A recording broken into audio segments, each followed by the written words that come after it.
आणि बुलेटिनच्या सुरुवातीलाच महत्त्वाची बातमी आहे। रिक्षा टॅक्सी चालकांपाठोपाठ आता ॲप आधारित टॅक्सी चालकांना सुद्धा मराठीचं ज्ञान अनिवार्य करण्यात आलंय। मराठी भाषेचं व्यावहारिक ज्ञान या ॲप आधारित टॅक्सी चालकांना अनिवार्य असणार आहे। नियमांचं पालन केलं नाही तर अशा चालकांचे परवाने किंवा बॅज हे आधी 3 महिन्यांसाठी निलंबित केले जाणार आहेत। इतकंच नाही तर ते रद्द देखील केले जाऊ शकतात। नियमांचं उल्लंघन करणाऱ्यांवर येत्या 17 ऑगस्टपासून कारवाई सुरू केली जाईल। याआधी सरकारनं ऑटो आणि काळी पिवळी टॅक्सी चालकांसाठी 1 मे पासून मराठी भाषेचं व्यावहारिक ज्ञान हे सक्तीचं केलेलं होतं। त्यांच्यासाठी 105 दिवसांच्या प्रशिक्षण कार्यक्रमाचं देखील आयोजन करण्यात आलं होतं। आतापर्यंत 1 लाखांपेक्षा अधिक अमराठी रिक्षा आणि टॅक्सी चालकांनी हे प्रशिक्षण पूर्ण केलंय।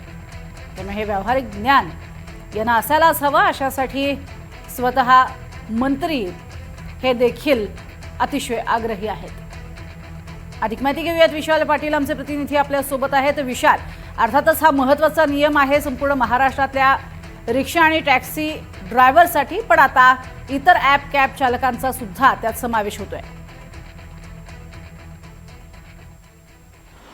नक्कीच प्रज्ञा, ज्या पद्धतीनं राज्य सरकारने ही भूमिका घेतली आहे, खास करून परिवहन मंत्री प्रताप सरनाईक यांनी 5 ते 6 महिन्यापूर्वी अशा पद्धतीचा निर्णय घेतला होता की राज्यात जे टॅक्सी आणि रिक्षा चालक आहेत त्यांना मराठी बोलता आलं पाहिजे, जुजबी मराठी तरी त्यांना बोलता आलं पाहिजे, अशा पद्धतीचा निर्णय घेण्यात आला। आणि त्या अनुषंगानं ह्या सगळ्या गोष्टी ज्या आहेत ह्या परिवहन खात्याच्या अंतर्गत सुरू होत्या।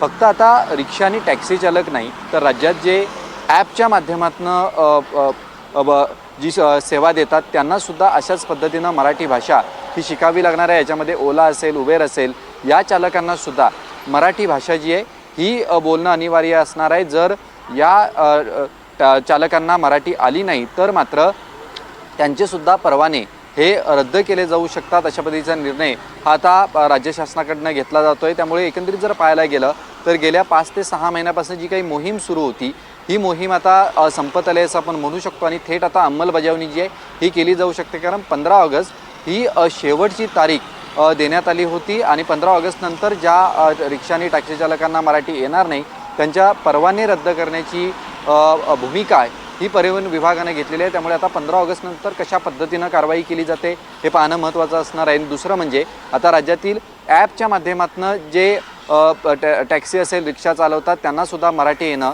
बंधनकारक करण्याचा निर्णय हा सरकारकडनं घेण्यात आलेला आहे। प्रज्ञा, अगदी तुर्तास धन्यवाद विशाल या संपूर्ण माहितीसाठी।